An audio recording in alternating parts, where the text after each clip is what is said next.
Welcome, everyone, to the latest episode of the Hikes and Mics podcast. I have a really special guest with me today. A lot of you know her from her company, Kula Cloth, but she's going to be sharing about all her amazing experiences with the outdoors.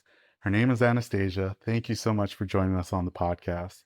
We always like to start off by having our guests share a little bit about themselves and how they got started hiking.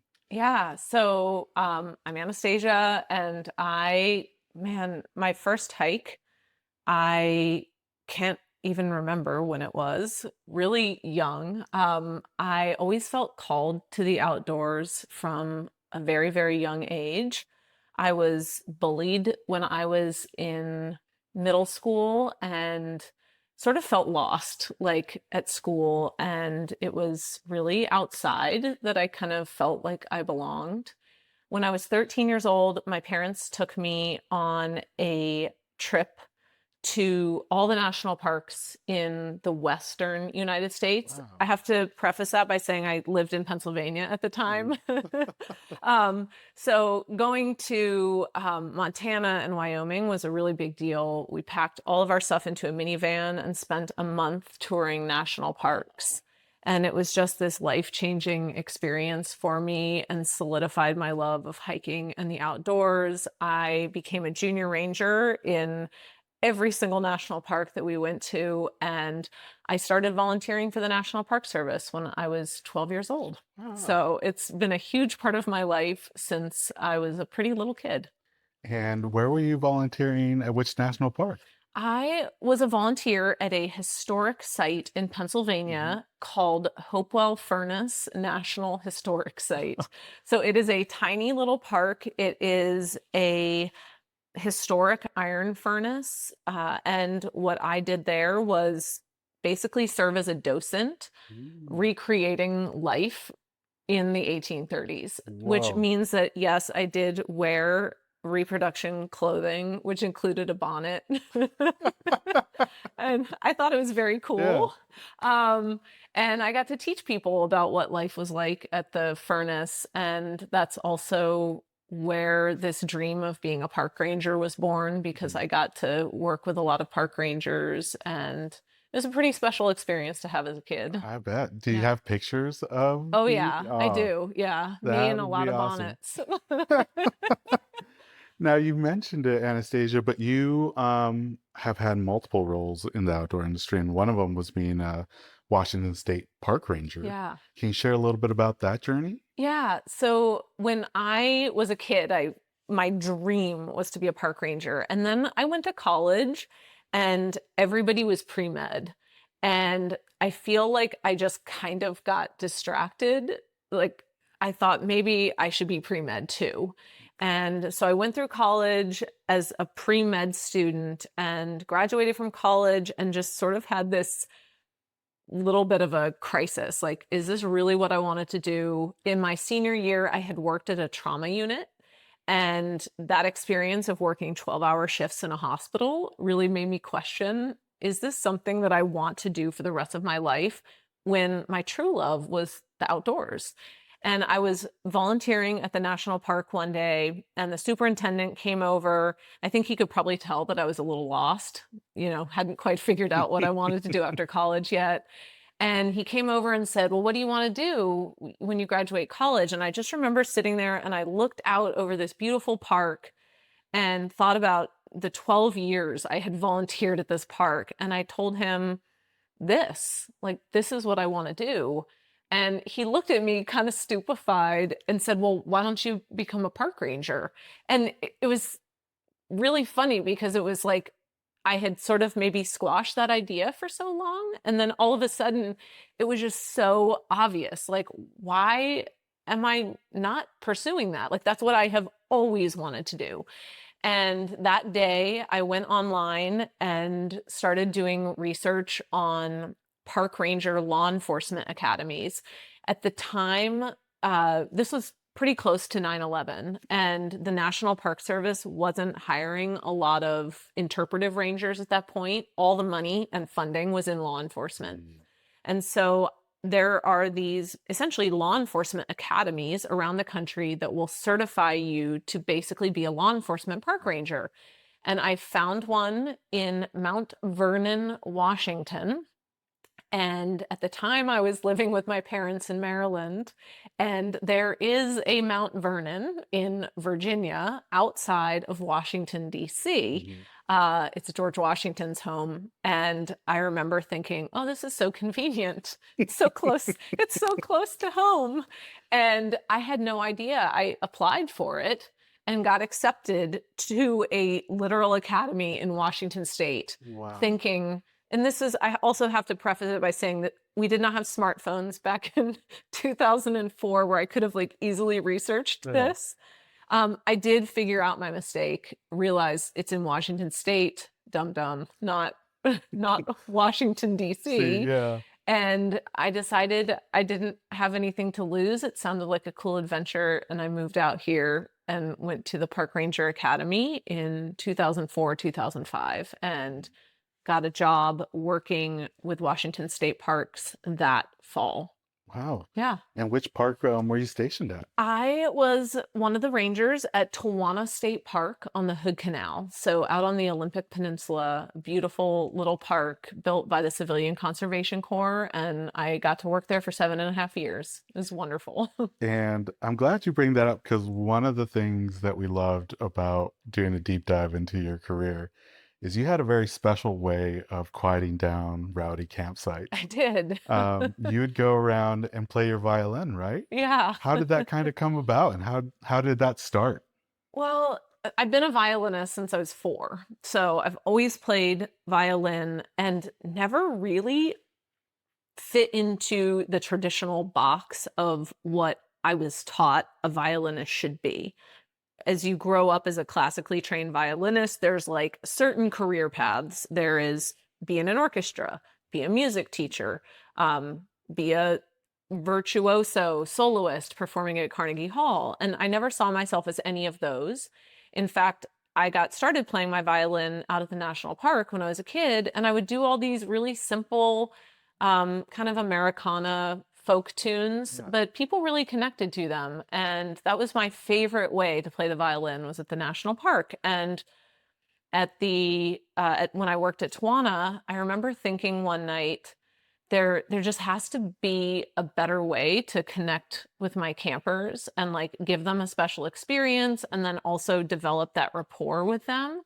And so much of law enforcement tends to be responding to things negatively as opposed to kind of proactively creating a relationship with people and making an incident less likely to happen because of the sort of energy you're setting in your campground. Mhm. And so I just got the idea to start taking my violin around the park, and I would walk from campsite to campsite and I would play them all a song, and people would just love it, and they liked me. People still remember this to this day, and they liked me. And on nights when I would perform for the campers, I noticed that folks were way less rowdy. Mm. Or if I did have to talk to them about something like, hey, it's after 10 o'clock, like keep it down, Mhm. they were far more likely to sort of comply with what I was asking them to do. Oh, wow. Yeah. I was That's the amazing. nice lady ranger with the Yeah. violin. Now, that kind of leads to another endeavor that you've Yeah. done, and you and your friend Rose are part of the Musical Mountaineers, We are. and you do something incredible. So not only do you hike up to these beautiful summits, but you hike up with your equipment Mhm. and then change into gowns and perform. Yeah. How did that kind of come about? So way back, now I'll preface this by saying that I got laid off from my park ranger job in 2012 due to budget cuts. And then I ended up taking a job working for the railroad as a special agent, which is kind of a whole other story and also weird. But I had been doing that job for about 5.5 years and really felt like it was not where I belonged. I was sort of looking down the barrel of this 25-year career with the railroad. Mhm. While I loved aspects of it, I had always felt a calling to do something in the outdoors, and I didn't know how to do it, or like, how do you even get started, like making your own thing? And I sort of was going through, I guess I would call it an internal journey of self discovery, really asking myself what I wanted to do. And somewhere in the midst of this, I got home really late at night one night, 2 in the morning, and I had this little vision pop into my head of me playing my violin on the summit of a mountain, which would combine two things that I loved very much: mountaineering and playing the violin. And I did the only logical thing that I could think of. I went on to Craigslist and like posted an ad for myself as a violinist who would go and play at elopements. And I remember thinking, this is it. Like, this is my ticket out of the railroad. I'm going to do it. Mhm. And I woke up the next morning, and of course, who is going to hire some creepy violinist from Craigslist to go hike with you at a trailhead, right? Like, Yeah. that's the start of a horror movie. So I got no leads from Mhm. this, but I feel like it planted a seed.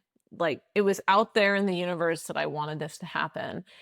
And a few months later, I was on my Instagram page, and I had been given a few books of written by a hiker named Andrew Skirka. It's called The Ultimate Hiker's Gear Guide. And I just had this idea: I'm going to do a giveaway on my Instagram account. And at the time, I had about 100 Instagram followers, I think 10 of which were my mother, like following me under different accounts. Yeah.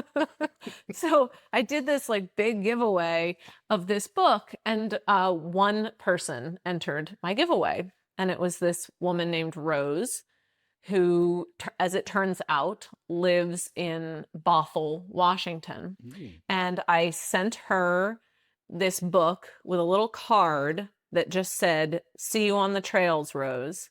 And having like no idea what would sort of unfold over the Yeah. next almost, 8 years now. We ended up months and months later meeting for coffee and realizing that we both shared a dream of bringing our music outside. And we kind of hatched this, at the time, silly plan to carry my violin, and she bought a keyboard. And at the last minute, we said, let's bring gowns.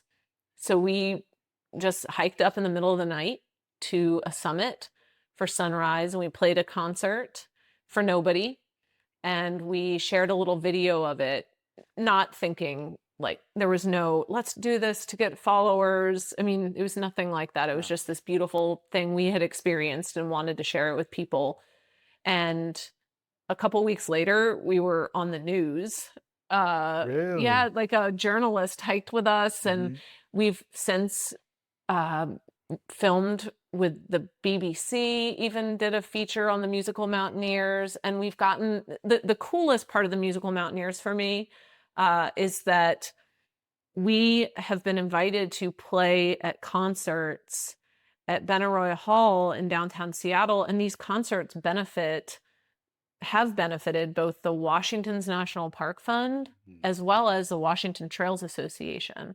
So I feel like it's this very full circle moment of being this person who loved parks so much and spent my time playing my violin in parks for park visitors. And now I'm still able to play my violin, but it gives back to parks in, a much bigger way than I was able to before. Wow. And that's really special. And we'll be playing this coming April at Benaroya Hall again to benefit Washington Trails Association. Oh, so make sure to check that out. Yeah. We'll put it in the episode show notes. Yeah. I know if you're not from Washington State, WTA might not mean a lot in your neck of the woods, but the Washington Trail Association is just an absolutely incredible They association are. here in Washington State, not just for outdoors, for hiking, but for conservation, advocacy.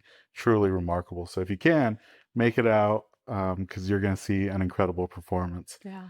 And I got to ask Anastasia, like, doing it up on these summits with no crowd Mhm. compared to doing it in a hall, How does how does that feel doing it out in just nature with no crowds, just in these beautiful landscapes? It's a very different experience. I love both of them equally. Mhm. I think there's something really important and special about sharing music with other people. That's why we do it. And I mean, there's just a connection that you can feel. But there is something truly remarkable about playing music outside. And the best way that I can describe it is that when you play music outside in the wilderness specifically, and then there's no applause, there's this huge contrast between the music and the silence. Because when you're in a concert hall, the song ends and then that silence is just immediately filled by applause. Mm. And what I notice when we play outside is that the silence that follows the music is just as beautiful. And it's just a really sort of meditative and beautiful and special experience. Yeah, and I'm glad you're able to share those videos Yeah. because they're absolutely stunning. This is going to be a hard question because the Cascades is just beautiful up and down Mhm. Washington and Oregon. But has there been a summit that still kind of Mm. is there in your mind from time to time? We did one in September, and it's actually the summit that we will be premiering the video of this experience in April at the concert. So when we perform at Benaroya Hall for these benefit concerts, what that performance looks like is Rose and I on stage performing live with a video behind us filmed by our good friend Mitch Pittman, who is a cinematographer. And it is stunning, stunning imagery of us actually performing. And the idea is to give the audience the feeling of being there. And so you're watching us actually perform, but then you're also like feeling this mountain experience. And the summit of Mount Pew, which we climbed in September with the instruments, it was probably one of the hardest we've done. Mm. It was about 5,300 feet of vertical elevation gain with a piano and a violin. And it was, and then the last summit block section includes a class 3 scramble. And so it was kind of technical Yeah. and brutal, but it was just this, I don't know, it was just a really beautiful experience. At the end of the filming, Rose and I kind of walk out to this point, and we both just like stood out on this point and just sobbed. It Aw, was really, really a sweet experience. And so I'm excited that I will be able to share a little glimmer of that with folks in April. I love that. Yeah. And one thing I did want to ask is the violin, it's a smaller musical instrument, so they do have cases, but hmm for the keyboard, how is that hauled up mountains? Yeah, Rose stuffs it in a backpack.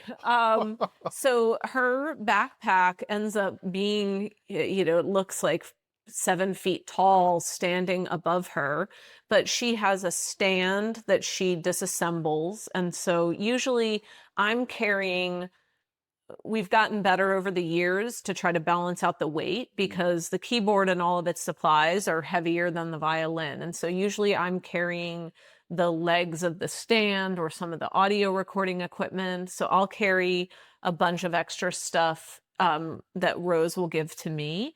But she has a big backpacking backpack that she literally stuffs a keyboard into. And it's really funny because walking down the trail, the folks, if we encounter other hikers, they can't see the keys if we're going downhill and they're coming uphill. They just see this gigantic black, thing sticking up out of her Yeah. backpack. And most people guess that it's an iron, as if like that would be more normal. Right? Oh my goodness. So people will be like, "What are you carrying?" And Yeah. we'll ask them to guess, and almost everybody is like, "An An iron?" iron And I'm like, "Oh, I guess it's no less normal than a keyboard." keyboard. So, Oh my goodness, that's yeah. incredible. Definitely check out the Musical Mountaineers Instagram. You won't be disappointed. Like we said, we'll put concert date so people can check out and support WTA and Anastasia and Rose. Now, Anastasia, I feel like for a lot of people in the backpacking world, they encountered or knew about you from your company, Kula Cloth, Hmm. an incredible company. I have a hiking group based out of Yakima, and we did our first backpacking trip last year, and we got a golden permit for the enchantments. Yeah. And one of the things I told everybody, I was like, you guys need to invest in Cool Cloth. Oh. Like, you don't want to bring, X amount of toilet paper. Like, the Cool Cloth is the way to go. And with this research, like the story behind it is incredible. Hmm. Can you share with the listeners how it came from being an idea to then ultimately being a product? Yeah. I sort of have to start by admitting that I did not bring toilet paper on my very first backpacking trip, because I did not know that I needed to bring Mm. toilet paper. I was a new park ranger with Washington State Parks, and there was a group of rangers that were going to go out on a backpacking trip. At least that's what they told me. Little did I know that this backpacking trip was actually to climb Mount Baker, which is a volcano. Wow. I had no business, literally no business doing this trip, but I was sort of in this, I was in that very dangerous phase of like not knowing enough to know that this was a dumb idea. And so I called the guy who's planning the trip. He was an experienced mountaineer. I called him and said, "Hey, what do I need to bring for this trip?" And he said, "Well, pack everything you normally pack for a backpacking trip and go to REI and rent crampons and an ice axe and all this other stuff." And I did not have the heart to tell this poor man, I don't know how to pack for a backpacking trip. And I was worried he would kick me off the trip. So I also was very uncomfortable asking a 60-something-year-old man, like, how do I poop and pee outside? And he never asked me the question about, like, do you have a hygiene plan? Right? That was never brought up. And so in my mind, we're going out, quote unquote, camping, and there was going to be some sort of toilet facility. So imagine my surprise when we make it up to the Hog's Back on the side of Mount Baker. And I think it was about halfway through my mountain house lasagna that I started to realize I was going to have a serious problem. I had no toilet paper whatsoever. I ended up very shamefully stealing toilet paper from my tent mate. And when I say that, I don't mean figuratively stealing it. I mean, I waited until she was out of the tent. I went into her backpack furtively, dug through it, found shreds of toilet paper that I could use. And then, right, there's only so much toilet paper you can steal on a trip before somebody starts to notice, like, wait, where's all my Where's toilet it paper going? going? And it was such a distracting experience, right? I didn't go on that trip to sit around and worry about hygiene. I went on the trip to experience the mountains. I did end up climbing Mount Baker, unbelievably. It was amazing. It was a Wow. totally life-changing experience for me. I mean, just I fell a hook, line, and sinker for mountains, and but also realized that had I been more prepared, I would have gotten to have a better experience, like a more connected experience outside. And later on, as I became more and more fluent in backpacking and hiking knowledge and learned about how to handle my hygiene, I ended up having the opportunity to teach backpacking. So I started teaching a beginner backpacking course for women with a nonprofit here in Washington State called Washington Outdoor Women. And somewhere along the way, I was out on my own personal backpacking trip, and I kind of came around this tree at a beautiful, beautiful location called Robin Lakes. It's in the Alpine Lakes Wilderness, stunning spot. And there was just all this toilet paper everywhere, and it was gross. Yeah. I mean, frankly, it's just gross that it's out there and it doesn't just vanish or disappear. And I went home from that trip and sat down on my computer and I did a quick Google search for leave no trace toilet paper options. And I ended up stumbling across an article where somebody mentions using a pea cloth. And my initial gut reaction was like, no, that is literally disgusting. Why would anybody ever wipe with a cloth? But because I was a backpacking instructor, I remember thinking, okay, before you just dismiss this as nuts, maybe you should test it. So I went out on a hike with this piece of blue microfiber, used it as a pea cloth, and just was shocked to discover that I loved it because I was not having to pack in and out a bunch of toilet paper for peeing. I never was the person who was leaving it on the ground, but also if you were somebody who's doing that, the temptation is no longer there because there is no toilet paper for peeing to be left on the ground.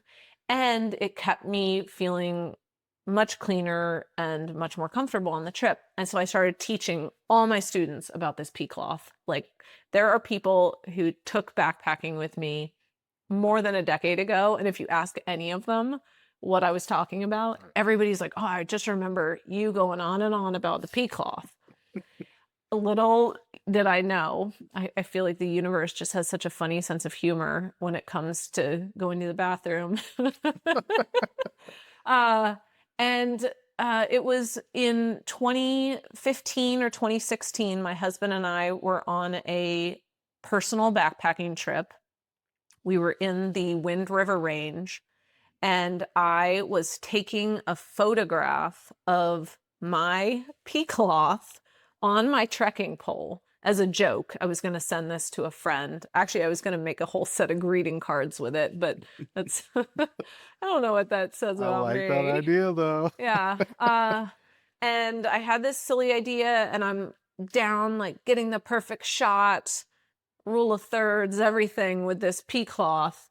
And as I'm doing this, it was like this idea just appeared in my head, and it just said, why isn't that a real piece of gear? And I was like this instantaneous excitement about this. Oh, I bet if I could create something that felt more intentional, that maybe more people would be open to using it. And I got super excited about it. Yes, I'm going to do it. This is my ticket out of working for the railroad. And as all great ideas that we have on hikes do, I got home, started thinking about it, and was like, nope, this is dumb. Like, nobody would ever buy it. You don't know how to start a business. You don't have enough money to do this. And I basically like talked myself out of it before I could even get started. Yeah. And the idea, I think, just kind of sat there in waiting for me because I wasn't quite ready yet. And I had too many fears around what it was like to start a business and a company, and too many insecurities. And in January of 2017, my mom and my husband and I, we go on this beautiful snowshoe trip up to Stevens Pass here in the Washington Cascades. And we have this beautiful bluebird day. It was like 10 degrees out. It was so cold. It was gorgeous. And we're driving home from this perfect day of snowshoeing. And I'm driving our truck. And we're coming up and over Stevens Pass. And as we do, I mean, I must have hit some black ice. I don't recall seeing it at all. But the next thing I know, our car is just spinning across Highway 2. And the thing I remember seeing is just the blue cab of this semi truck, like coming right at us as we are like spinning into the other lane. And it was the most surreal, like slow motion experience, but there was no fear there. It was just this weird void. It's hard to describe it. Like, everything just was in slow motion. Exactly what you hear about when people talk about this. You're like, oh no, everything actually was in slow motion. Obviously, happy ending to that story because here I am. But I kind of had a little bit of I don't want to call it a breakdown. Maybe it was the catalyst of letting go of a lot of limiting beliefs in my mind. That incident, I sort of looked at it and I was like, wait a second. I was facing my own mortality, there was no fear. And yet I look at my own life and all the stuff that I actually want to do and the ideas that excite me about the outdoors and this pea cloth idea I had and backpacking, and I'm petrified to even go try these things. Is it possible that I am making this fear up? Like, if it doesn't exist in a moment of looking at the thing I'm supposed to be afraid of, why is it there when I'm looking at all of these other things? Like, what's the worst that could happen? My pea cloth business fails? Like, Yeah. oh, well. Right. Like, worse things have Yeah. happened in the world. And so after that incident, it was literally like a switch had been flipped. Within 2 weeks, I started an online hiking and backpacking Facebook group, teaching people about backpacking, just like for free. I just started this group, and I ended up, it's like you get momentum going, and then suddenly things start appearing. Yeah. Like it was like I had waited my whole life for things to appear, but I wasn't doing any forward progress myself. And as soon as I started doing the forward progress, it's like, oh, the answers now Started they start coming. showing up. And I got an offer to be a scout for Backpacker magazine. I started teaching backpacking classes. And then this idea for the pea cloth that I had previously squashed, it came back. Wow. Except this time I wasn't afraid. And so I remember kind of even wondering what had stopped me to begin with, because I thought, okay, well, I don't know how to do any of this. Literally, I know nothing about product design, how to start a company. But guess what? I do know how to do is call somebody. Like, I could call a friend who knows how to sew. Why Yeah. couldn't I do that? So I did. I called a friend who knew how to sew, and I described what I wanted to make. And she said, oh, yeah, you need a serger. That's a type of sewing machine. And she said, I have an extra one. I'll loan it to you. So I drive down to her house and I pick up this serger, and she shows me how to sew a straight line. And I just started buying fabric, and I started calling textile mills. And it was like, from that point, I was just like off to the races. Wow. And within a few months, I had kind of a working prototype that I wasn't embarrassed to show people. The first couple ones didn't look like squares. They just looked like blobs of fabric that were sort of blobbed together. I mean, it looked so bad. But pretty soon I had testers trying it. I created my own website from scratch, figured out you can Google pretty much anything. Yeah, for sure. And now the company has been around for 8 years. It's my full-time job, and it's sold all over the world, and pretty wild that it started in my guest room. Yeah. And what I love is that not only you, but also the community has fun with them, because some of the designs, we were talking earlier about the twat waffle. Yes. We have the crotch pot, Kula Cloth over there. How do some of these designs kind of get sparked? Yeah, the twat waffle is unbelievably popular. I mean, it's just, I love it because it is also such a conversation piece. It's funny, but within that humor, when you see somebody with a waffle hanging on their backpack, it just naturally invites a question, like, what is that?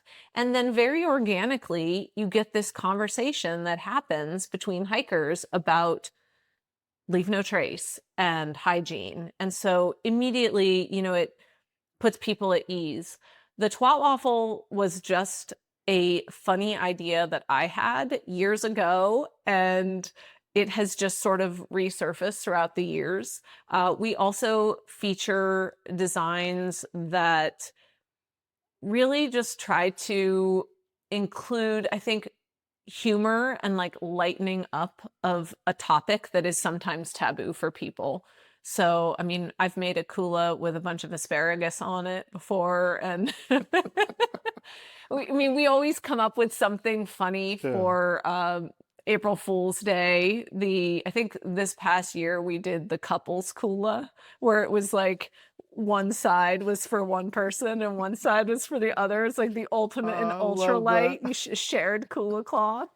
So we just try to have fun with the designs, but most of the designs that we sell on our website now, actually, I take that back. All of our designs are created by artists, and we work closely with them to sort of create something beautiful. And then money from every sale is going back to the artist or to a nonprofit. Oh, I love Yeah, that. pretty cool. And Anastasia, are they printed here in Washington State? They're not all of them are. So we use two factories that we have used ever since the very first, like the beginning of Kula. One factory is in Pennsylvania and the other's in Colorado. And both of them make different things. So some of our Kulas are what we call our stock prints, which are sort of large repeating patterns printed on rolls of fabric. And then our artist series, if you look at those are more one-off designs where it's like a single painting, not just a repeating pattern. And those are printed in Colorado. We also have at our tiny office in Snohomish, we have a little Make a Kula station. So we have a small sublimator and a small heat press, which is how I'm able to make really kind of on the spot, funny, relevant designs. Yeah. And we offer custom designs on our website too. So if a person is getting a specific custom design for themselves, we make it in our shop in Snohomish. Wow. Yeah. And one thing you did at the beginning of this year, so we're recording this at the beginning of 2026. Your first newsletter shared how the name Kula came to be. Yeah. Can you share a little bit about that journey? Sure. So when I first started the company, I mean, it was just a pea cloth, and I was talking to the trademark lawyer, and he's like, well, you can't trademark the name of the product. I mean, that would be like me trademarking television, because then nobody could use that, right? You can't trademark the function. You have to come up with a name. And very importantly, I wanted the name. I didn't want it to sound like a joke, because I had noticed that there was a lot of hygiene products out there that had very jokey names. And while I am all for humor and hygiene, I didn't want it to come across as like funny haha. I wanted it to sort of have more of a connected vibe to it. And naming your product's pretty important. And I was listening to a podcast interview with Sarah Blakely. She's the founder of Spanx. And she made a comment in the middle of the How I Built This podcast saying that when she was naming Spanx, she had heard that using a hard K sound makes something memorable. And I remember thinking, okay, Kleenex, Coca-Cola, Q-tip, this might be good advice. And I was sitting at my kitchen table and I just Googled mountains that start with K. And the very first mountain that popped up was a mountain in Bhutan called Kula Kangri. And I had been to Bhutan in 2011. It was like a life-changing hike for me. And so it sort of felt like a little bit of a sign. And then I Googled the word Kula, and I hadn't wanted to do something super cliche like, oh, just pick a word in another language and use it. But the word Kula, oddly enough, is a word that appears in, I think it was 58 different languages. It's like a very universal word. And the meanings were things like community, golden, school. It was all about connection and togetherness. And that was kind of the vision that I had for the product. Like if you were walking on a trail and you saw somebody else with a Kula, it would just be this instant connection. Like you could say something to that person and it wouldn't be weird. And so immediately I just knew in my heart, like, this is right. And I get stories to this day of people who are literally in another country and they will see somebody with a Kula cloth and end up like making friends with somebody that they never would have met otherwise. It's pretty amazing. I love that about the community that you're building, because you do have fun with it, with Hmm. twat waffle, Yeah. crotch pot, but I feel like when I first started off backpacking, it was a taboo subject on like, Hmm. what do you do when you have to go to the bathroom out in the woods? Hmm. And you've really kind of broken down that barrier by, speaking about hygiene in the outdoors. But one thing I loved is that on your YouTube, you also show how to use a Kula Yeah. Cloth, because um, you could see it, you understand what a pea cloth is, but until you kind of get an idea of how to Hmm. properly use it, Yeah. how has that been navigating both, you know, the the fun of creating Kula Cloth and designs, but also getting people to have those discussions? I think it has come really naturally to me because of my time and experience being a ranger. I mean, that was really where my heart has been in stewardship, interpretation, like education. And I feel like that is always best done by sharing information so that people can become naturally and organically curious as opposed to shame. Mm. Like shaming people for their toilet paper uh, is not going to gain compliance. It's kind of like me playing my violin for the campers. If I went into a campsite, with my hands on my hips and with an attitude, that often was far less likely to have that campsite agree to behave according to quiet hours than if I had a good rapport with them and they were able to kind of come to the conclusion that this was the best way for them to act on their own. Yeah. And so I really feel like for me, it has come naturally. Over the years, I mean, I've been teaching backpacking now for, oh my gosh, since 2008, maybe. And I've been doing Kula since 2018. So many, many years now of education, backpacking education, and specifically hygiene education.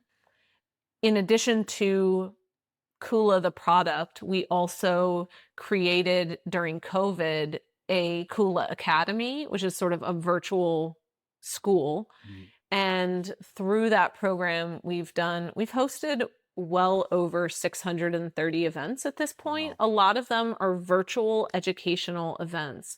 So I don't even know how many hygiene classes I have taught at this point, but I have taught them for hikers in the UK. I have taught them for private groups. I have opened it up to hiking communities all over the country. We do a series of classes called Protecting the Places We Love, where we actually partner with Leave No Trace and also with the land management agency that typically oversees a wilderness area, and basically put together a program that is proactively educating people before they even enter into that environment, which as a ranger, the tough part about being a park ranger is that you are so unbelievably understaffed that you are often forced to be reactive. So you're reacting to something that has already happened, been committed, or done. But I'm not a park ranger anymore. And I have this cool platform through a product that is designed for hygiene.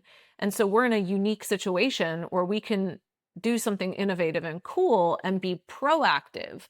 So now, before people even go into the enchantments, we could educate them about why it's so important to um, practice Leave No Trace. And I have to imagine that that makes a difference because each person we teach, they have their own audience too. Whether that it's on social media or not, it doesn't matter. But like they have a family, they have friends. And when I approach teaching, I approach it from a perspective of empowering people to be leaders. So you now have this information, go forth with it, and open up the conversation about hygiene. Like, I can't do that for millions of people, but Yeah. like collectively, we all can. Yeah. That's pretty cool. Love that. And I love that you sell free love and kind words. And, you've been really generous with educating people, um, and helping out the outdoors Mhm. community. How did that generosity kind of come about? I feel like there's so much of the online shopping experience that is impersonal. And as I have taken on a role as a business owner, I have discovered that transactions are not fulfilling for me personally, right? Like that is a metric, and that is a metric that is important to some people, but I think there is a bigger picture metric that is much more important to me. And the Kula Cloth happens to be a way that I can reach people. It's a piece of gear that makes a difference. I hope it gives people a more connected experience when they're outside.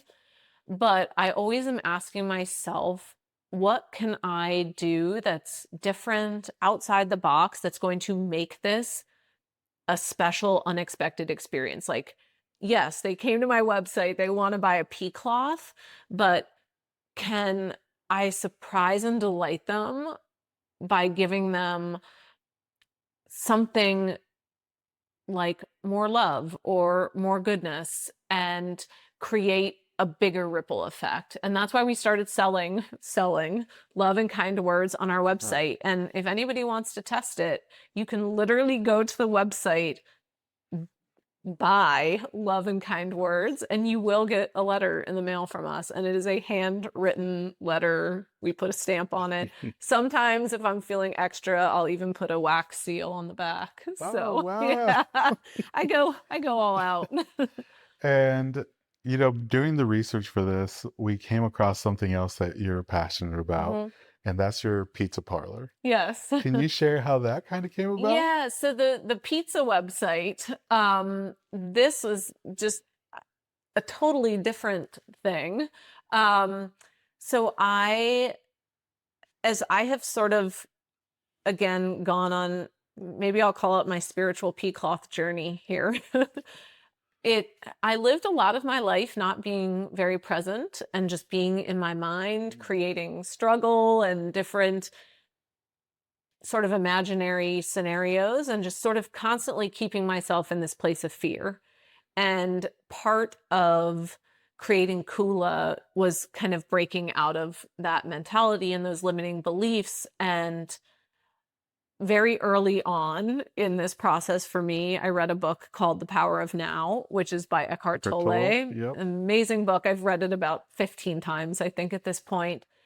And when you learn about the present moment, it's like the most obvious thing, but it's also something that not many people are even aware of. Mhm. Like, it's hard to describe it, I guess. But that has been, I think, the one thing that has kept me maybe sane as a business owner as well. It's just like constantly trying to be present with exactly what is right now. And a few years ago, I had a watch that was broken, and my husband was actually trying to fix it. And in the midst of fixing it, it broke even further until it became unfixable. And he sort of jokingly told me, I said, well, what should I do with this watch? I felt bad throwing it in the trash. Mhm. And he said, well, just write the word now on it and wear it. And I just imagined myself like looking at my watch and seeing, oh, now, like it's really the only time it ever is. Yeah. And I had done some acrylic work as a kid, and I just instantly had this idea. I was like, oh, I could upcycle these sort of scrap watches and Mhm. put the word now in them. And so I just started making them, not with any intent to like sell them or Yeah. anything, but I've made now over, I think it's well over like 100 watches, and I make all of them myself. And it's kind of a ridiculous endeavor. It takes about a week to sort of like make one watch, disassemble, paint Mhm. it, set all the acrylic. But it is really just like sort of a beautiful process. And so I started this little website really because I don't need 100 watches. And people started asking me for them. So I put them up on the website, and I decided that as part of the website, I had bought this ridiculous domain name, POM.Pizza. And so I bought this ridiculous website, POM.Pizza, that I didn't know what to do with. And I thought, okay, well, I'll use POM.Pizza for the watches. And so I started putting them up there, and I usually ship a few watches every month to folks. And I get messages from people all the time who will take photos of themselves like with their watches, and I hear stories about how it actually does help them. Like they'll be kind of in the midst of like a frenzy or feeling frantic or getting anxious about something, and then they'll look at their watch, and then they just sort of like slow down a little bit. Yeah. Oh, I love that. Yeah, that book that came across my world 2 years ago, and just love it. It's a daily practice. It is. For me, it's really taking that step back and realizing like, okay, what is causing those feelings, those issues, and having that perspective has really changed my life. I feel like it's a book that finds you. Right. I guarantee there are people listening to this episode who are going to be like, somebody has mentioned this book to me before. Maybe this is the sign that I need to read the book. But like, that's how it was with me. Somebody had mentioned it. It was one of those, you should read this, you should read this, you should read this. And I never read it. And then I don't know what it was. It was after my incident on Stevens Pass when the book kind of somehow came back up into my life again. And this time I was ready and I read it. And I've actually gone to see Eckhart Tolle live and listened to him talk. And it was just an amazing experience. It's very cool. Now, one thing that you're doing with POM.Pizza that's really remarkable is you literally pay someone's mortgage or rent every 300 orders.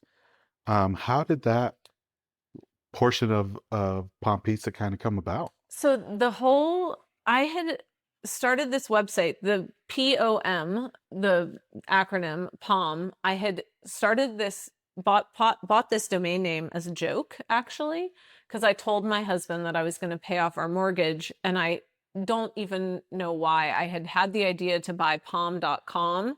Unfortunately, that was not available. But when I looked on Squarespace and I was buying domains, POM.Pizza showed up. And I didn't even have an idea of what this website would be, but that's where the POM came from. And I saw POM.Pizza and I was like, I didn't even know you could do a .pizza. I mean, that's amazing. So I just bought it. It was $10 or something for the domain name.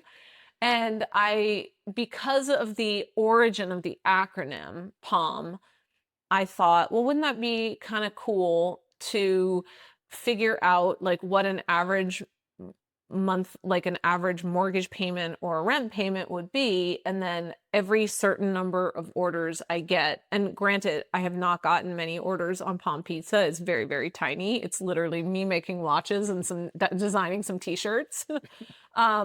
But I figured, you know what, if I just sort of build in this generosity, then when I sort of hit certain benchmarks, I'll just do a random number generator. And I feel like it's important for me to include giving in everything that I do. And so that's why that was factored in. I like that.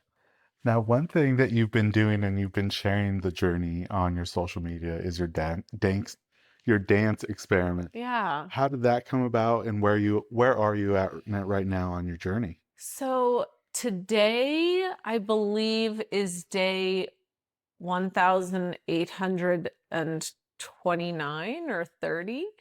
So I hit 5 years of consecutive daily dancing on New Year's Day.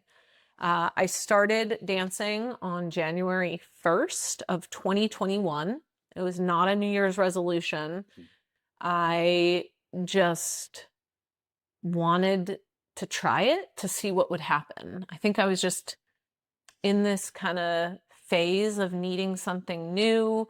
I had been going on walks and listening to music, and I would find that I would kind of bebop along and, oh, that feels fun. Yeah. And I was always a person who did not specifically did not dance at weddings. I would be the one who would sort of loudly exclaim to everybody, "I don't dance." And I realized that, not surprisingly, all the stuff that I said I couldn't do, I couldn't do. Oddly enough, like, go figure. And I wondered, okay, well, if I sort of erase that, what would happen if I started every day? And so I started filming these little videos. I'm honestly really shocked that I even shared it on Instagram because I was super uncomfortable with this whole idea, but I did. And I have been doing it literally every day ever since. And just over a year into doing it, we opened up a group dance experiment through Kula. So we have that has been going for, it'll be 4 years on January 9th. We have been hosting a dance party Zoom call literally every single morning of every single day, 365 days a year. We have not missed one. And I mean, I hosted it on Christmas Day. And we have a community, a very vibrant community of people who get together every single morning to dance just a little bit. And it is a really beautiful thing. Like, people have danced through really difficult times in their life, through really fun times, but it sort of includes the multitudes of life. Like, the realization that I had is that every day of life deserves dancing, no matter what that day includes. And how can we sort of include that into every single day? And it's been a fun experiment. Wow. It will continue. I've set a goal for myself of at least 19,000 days because I think that puts me in my 90s. So I love that. That's a good record that yeah. you go after. Somebody did tell me that they think that I hold the world record for number of daily days of consecutive dancing. I have no way to prove it, Yeah. but there you go. Literally no way to prove it. I have not recorded it every single Yeah. day. So, and I'm not doing it for a record. It's just for me. Yeah, love that. Now, Anastasia, you were able to share some incredible journeys that you and your husband have Mhm. had, not just here in the Pacific Northwest, but elsewhere in the world. Where, or let me rephrase that. You've done some amazing hikes like the Wind River Range. Mhm. You've gone abroad.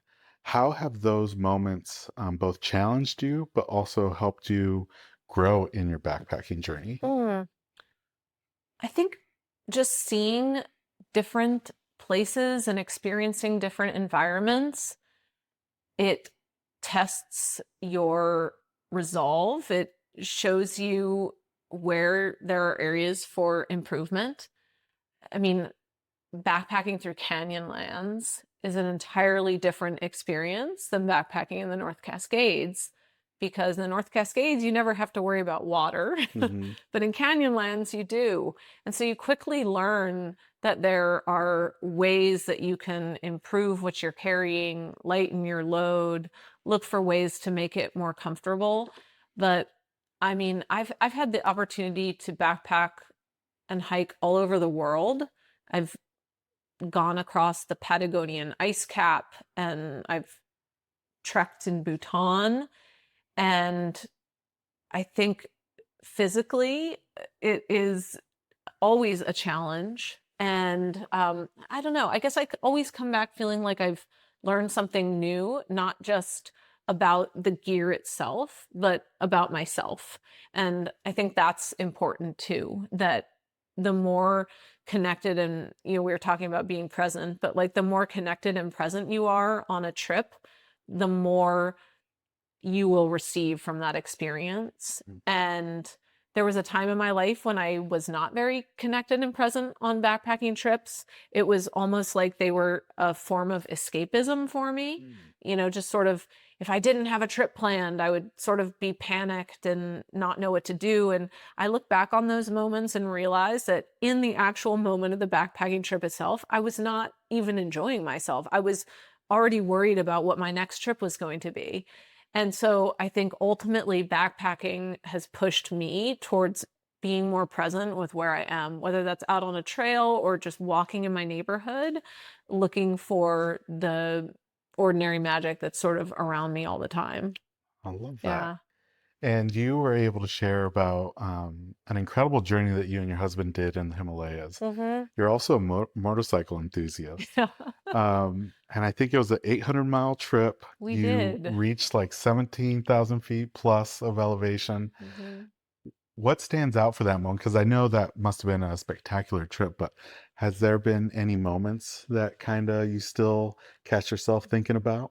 Yeah, I was thinking about it the other day. I mean, I had never ridden a motorcycle in India. I've been riding motorcycles off and on for about 20 years.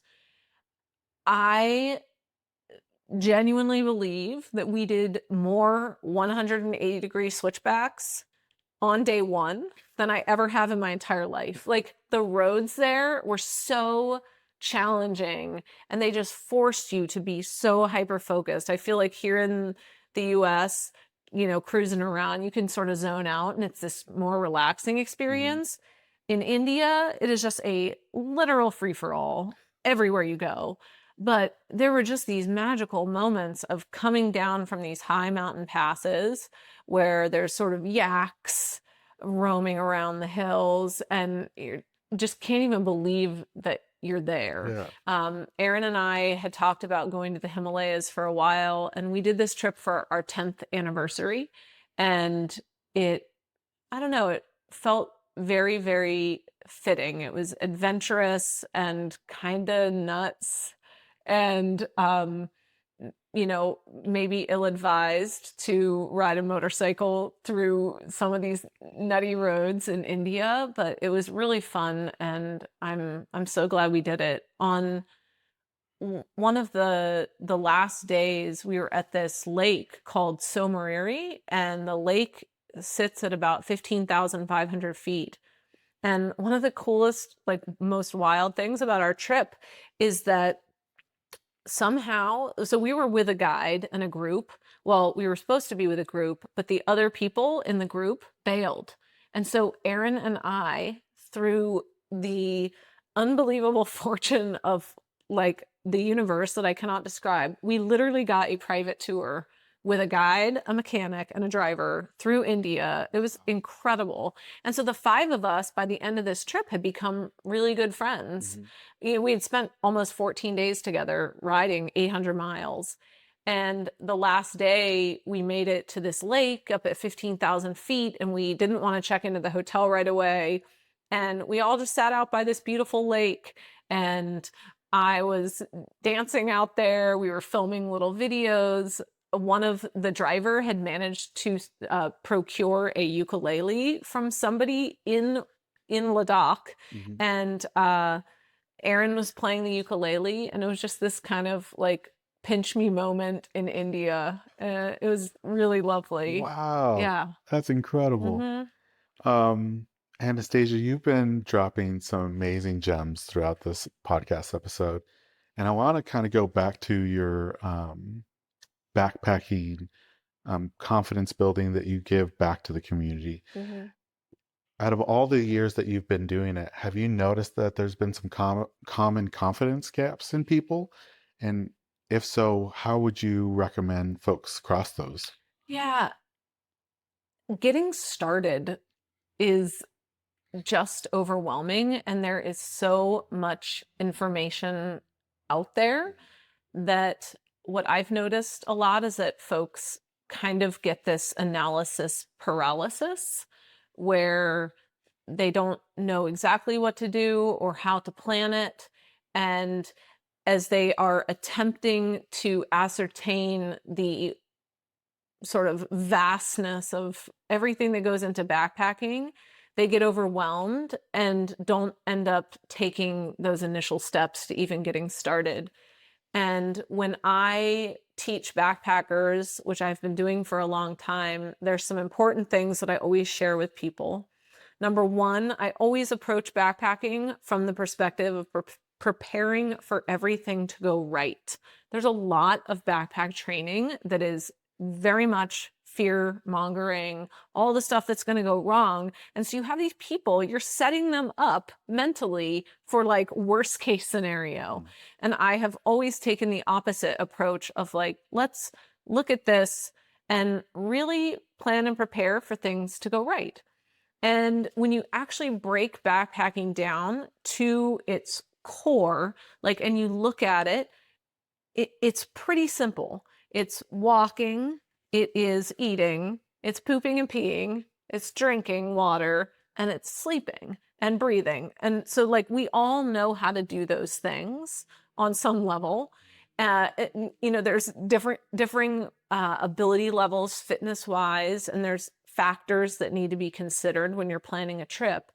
But if you realize that like you already have, by virtue of being a human, you have the basic skills to get out there, that can take some of the weight off and hopefully empower folks to be like, okay, I don't need to know all the answers right away, but what's one little step that I can do right now? And there are so many folks out there who teach classes on how to get started in backpacking.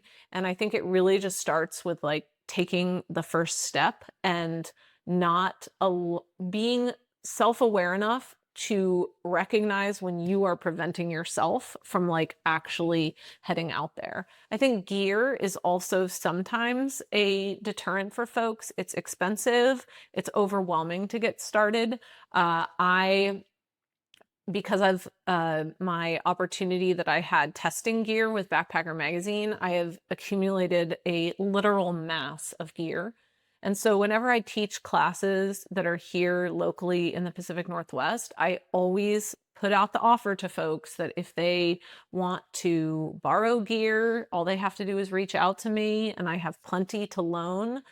But I also encourage folks too, if they don't live in the Pacific Northwest and can't borrow gear from me, there are places out there. Like if you do some research for gear loaner spots in your areas, like there are ways to help get you into the activity that aren't so cost prohibitive. Yeah. And that can definitely be an issue for folks. Oh, for sure. I think for me, I just started backpacking about 2 years ago, and there's the ultralight, which is on one end of the Yeah, price the spectrum. $10,000 Yeah. tent. And then you have the entry level, but then you have to worry about, Carry a lot more weight. yeah. Yeah, it's like finding a happy medium. And when I got started, I did a lot of things wrong. I went out and bought a bunch of cheap gear, and a lot of it broke. And then I had to go back and spend more money than I would have spent had I just bought the better gear to begin with. Right. Um, and so there has definitely been a learning curve. The other thing is that as you get better and better at backpacking and you go on all these experiences, you start to see, what do I actually need? What do I actually want? Like there's dumb stuff that I have carried before. Like I did not need to bring a kitchen sink. I did not need a foldable sink, Yeah. but early on it was like, if something said backpacking on it, I bought it. My 12 egg holder has yet to be hauled on a backpacking trip. Oh, yeah. I think for me, it was the multi-tool, because I was like, oh, well, I want a Leatherman because that's the ultimate multi-tool. Hmm. And I ended up buying, I think it was the Signal. It's heavy, it's bulky. Yeah. I don't think I've ever used it once. Yeah. Right. Like Yeah. now I carry, I mean, a knife is important to have, but Hmm. like I carry this tiny little thing Yeah. that is practically miniature. Right. And I've maybe used it to cut blister tape or Hmm. something. Yeah. I think maybe that's the only thing I've used is Yeah. the little scissors to cut blister tape. Yeah. Meanwhile, you've got a set of pliers and Right. just in case. Just in case. Oh, well, Anastasia, it's been awesome speaking with you. These last couple questions are questions we like to ask all our guests. Okay. We like to do a deep dive on this podcast on our guest Instagram accounts and ask them about a specific Uh-oh. post or reel. And we had to ask you about Creepy Cat because Yeah. it's not on Kula Cloth anymore. It's also on t-shirts, beanies. It's a thing. Yeah. How did Creepy Cat come to be? Creepy Cat was a meme that I discovered on a day when we weren't really sure what to post. And I had seen this picture of a Victorian cat wearing pajamas. And I don't even know the story behind the original photograph. It looks like potentially a taxidermied cat wearing PJs, like Victorian attire. And I think we captioned it something like the look on your friend's face when they grab your Kula Cloth and ask what it is. And it just went crazy. People loved this meme so much. And the next day, because people had loved it so much the first day, I thought, oh, we should just post the cat again. Because first off, you don't just post the same thing multiple days in a row on Instagram, because some people, not clearly not the Kula Instagram, but some people are concerned about the aesthetics of their feed. We were not. So we post the cat a second day, and people thought it was hilarious again. And then now we were committed to the bit, and we post the cat again for a third day. And then it was just like took on a life of its own. We started posting the cat every day. And it almost got to the point where we couldn't post anything without the cat in it. There was people who were mad, like they were like, get rid of this dumb cat. I actually dressed up in the costume at one point. My UPS driver literally sewed me a creepy cat costume. I mean, it just took on a life of its own. We printed it onto Kula Cloths. We actually ended up giving all that money to a charity. We printed the cat. I mean, people wanted the cat on everything. The artist that has worked with me for all of the time that I've run Kula, her name is Amanda. She's incredibly talented, and she painted us our own version of the creepy cat.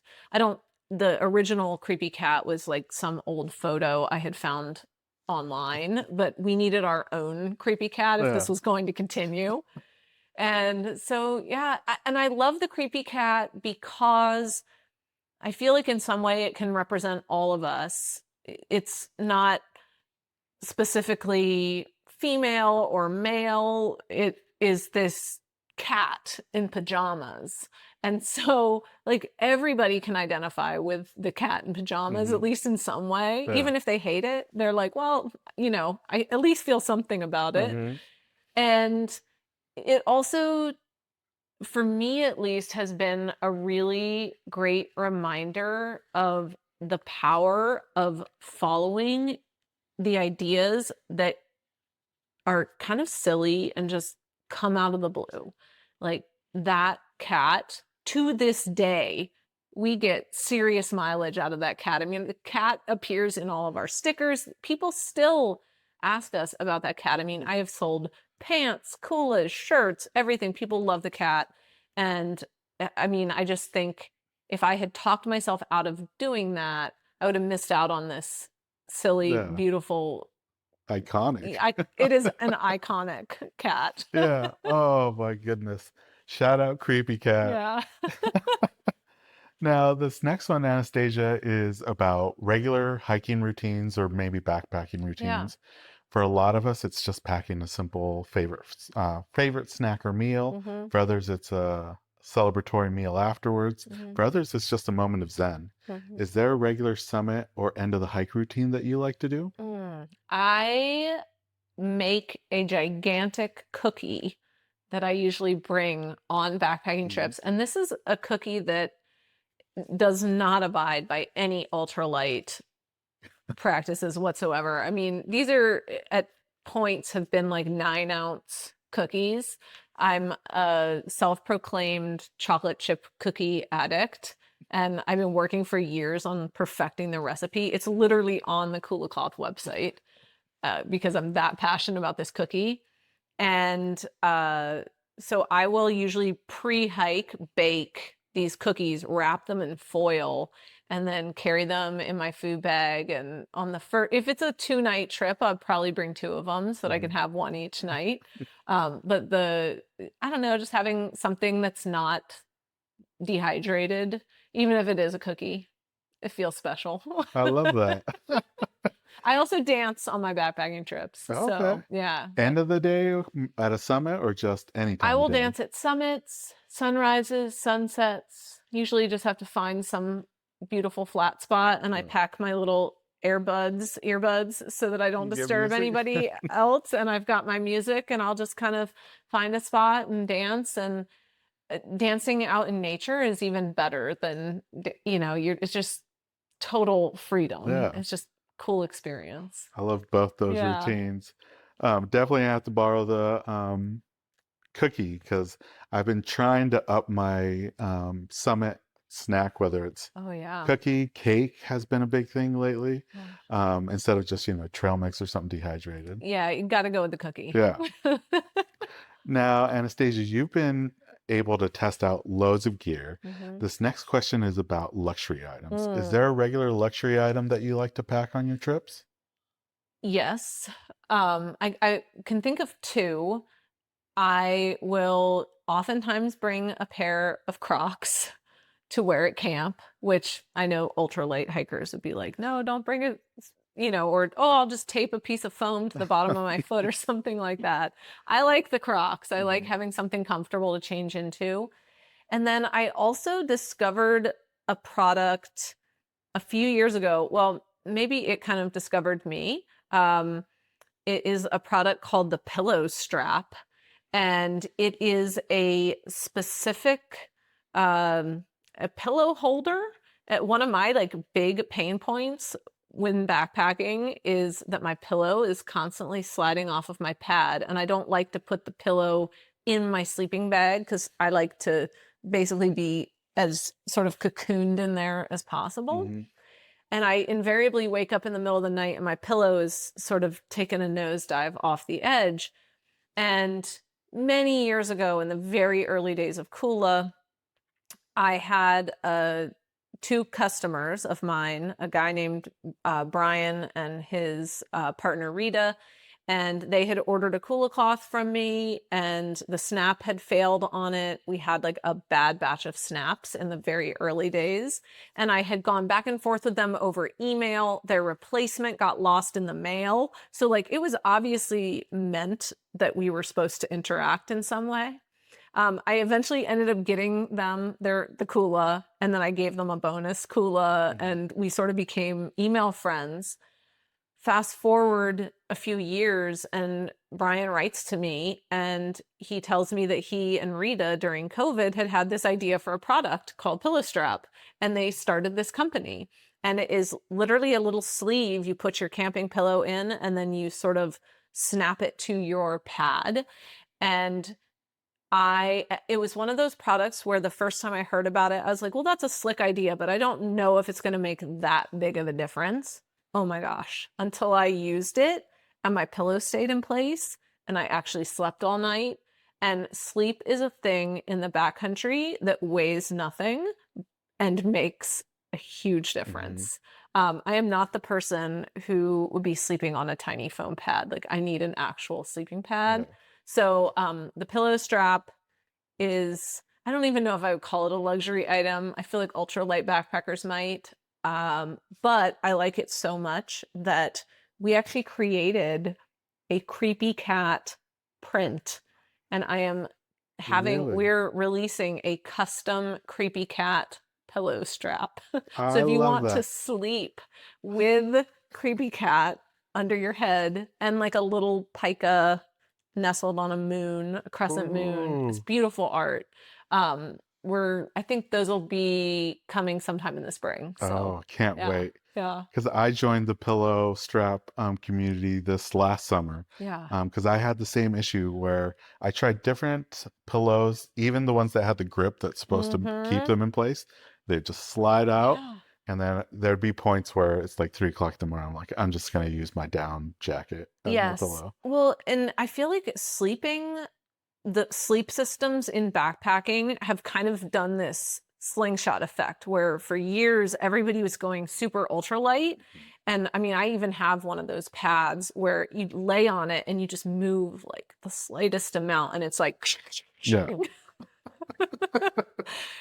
like you can't sleep. And people weren't, they were talking about the value of carrying less, but if you are so exhausted because you have gotten 1 hour of sleep, the ounce savings is pointless.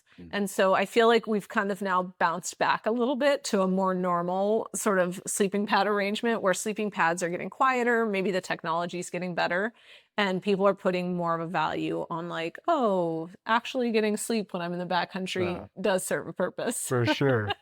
I can't wait for Creepy Cat the pillow strap. Me I'm going to either. be right there, Yeah. opening day, putting my order in. Now, this last one, Anastasia, is, we're recording this at the very beginning of 2026. There's still a whole year ahead of us. Yeah. But is there anything exciting on the horizon, not just for you, but also for Kula Cloth that we can expect? Well, the pillow strap is exciting. We have been working really hard to improve. So this is the Kula side of things. We've been working really hard to improve our fabric. We've also reconfigured our snap machines to have a more user-friendly snap configuration. So now the snapping the Kula to your backpack and snapping the Kula closed are going to be independent of each other, which is something that we have been asked for by the Kula community for a long time. And it required us to kind of edit some of these automatic machines to do that. But that is going to be rolling out.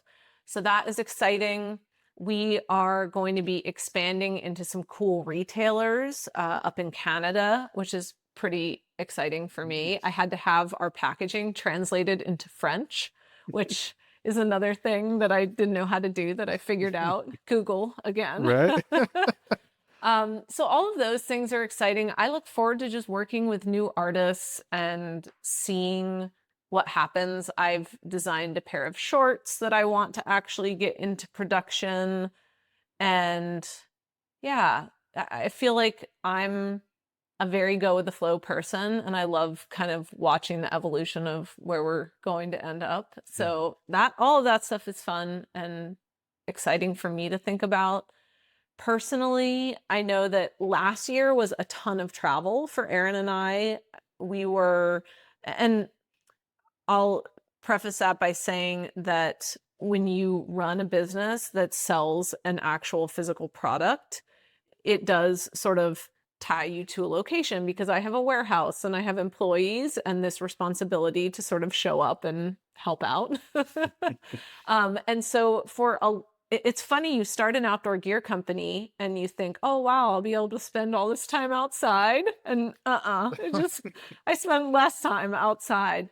But that's just the phase, it's just sort of, I haven't resisted it. It's just been like, this is where I am right now, and it's really great. And so last year we traveled quite a bit.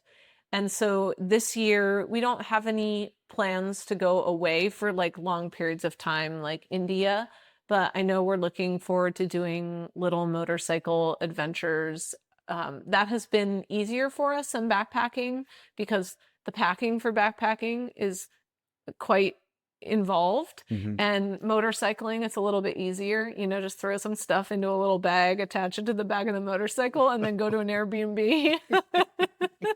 But it still feels like a cool adventure. So I know we'd like to do the Cascade Loop again. We've ridden that once before, and so we'll probably do some motorcycle adventuring. Nice. Yeah. And is that Cascade Loop, do you do it in multiple days?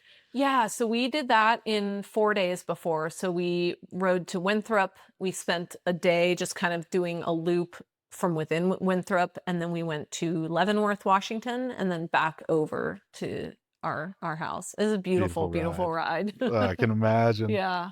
Oh, well, Anastasia, this is the last section of the podcast. Okay. And these are some of our favorite things to ask our guests. Okay. It's a series of this or that questions, but they're all related to the outdoors. Okay. You're more than welcome to say both or neither. Okay. And feel free to elaborate on your choice. Okay. But the first one is, if you had to choose, would you choose ascending or descending on hikes? Ascending. Okay. 100%. And then this one can be tough for people, but waterfalls or summits? I would say summits, if I'm being honest. Yeah. And then in order to reach those summits, if you had a choice, say you were at the trailhead and there's two different routes. One was straight up, the other one had just a ton of switchbacks. Would you choose switchbacks or straight up? Mm, I would probably, man, I'm thinking of Mailbox Peak and the old trail versus The new one? I like the new trail. I think I would do the switchbacks. Okay. I've done both, but Yeah. I think I like switchbacks. And then our most controversial one, Uh-oh. trek poles or freehand. Definitely trekking Trek poles, poles. 100% of the time. And then when it comes to your footwear, are you a traditional hiking boot or trail runners? I'm a trail runner. Trail runner. Yeah. And then this one can be tough, but when it comes to hikes, loop trail or out and back. I like loops. Okay. Yeah. And then you've seen both of these in stunning fashion, so I think this might be hard.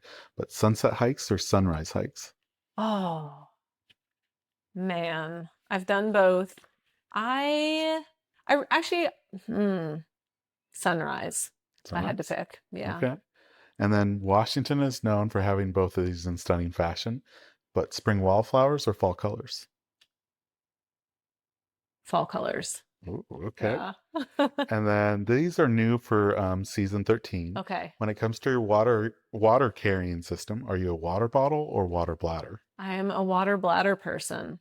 Okay. I probably get some shade for that, but I actually have been wanting to transition over. I have the Migo water bottle, and I have been wanting to transition over to a holster to try out the water bottle system. I think it would help me actually hydrate more. I think with the bladder, I tend to not know how much water I have left. And sometimes I will not drink enough because I'll be like, oh, I don't want to overdo it and then not have access to water. And then, of course, refilling a water bladder mid-hike, especially on a backpacking trip, is such a pain in the neck. Yeah. So you got to unpack your whole pack. We get to it. Yep. And then the last one is, and I think you already kind of answered this, but when it comes to summit snacks or drinks, are you hydration or snacking? Definitely snacking. That summit cookie. Yeah, right? there's got to be, it's like a cookie or a burrito. I mean, Ooh. I've carried a full, like I'm talking 1 pound burrito up to the top of a summit and I will eat it. Yeah, actually one of the coolest things I've ever eaten at the summit was carried by Mitch Pittman, the cinematographer for our Musical Mountaineers. When we hiked up Mount Pew last September, he had been in Amsterdam 2 days prior and had bought this world famous apple pie and carried, I swear, 4 pounds of apple pie up to the summit of Mount Pew. And we just sat up there and ate the most delicious apple pie ever. And it's such a great memory. I bet it just hits differently. It up does. there. Yeah, I feel like, with food, especially too, you can connect it with the moment and it just makes it, I don't know, everything tastes better when you're outside. Right? Yeah. Well, that was it, Anastasia, for the this or that questions. For folks that want to follow not just you, but Kula Cloth and Musical Mountaineers, where are some of those spaces they can find you online? Yeah, so Kula Cloth, our website is just kulacloth.com. Instagram, it's at Kula Cloth, Kula. My personal Instagram, where I share random weird stuff, is at Anastasia.Allison. And I also write a Substack called the Kula Diaries, where I sort of share random stuff that I've experienced being an outdoor company founder. And that you can find on the Kula Cloth website as well. Just look for the Kula Diaries. Awesome. Yeah. And we'll be sure to put those in the episode show notes so people can follow along. Anastasia, it has been awesome speaking with you. It's been really fun. And I can't wait to see what this year brings, not just to you, but Kula Cloth and everything that you're doing. You have honestly made a huge impact in the community, and I can't thank you enough for what you do, not just for Washington State, but just the outdoor community. Thank you so much. You're welcome. Yeah.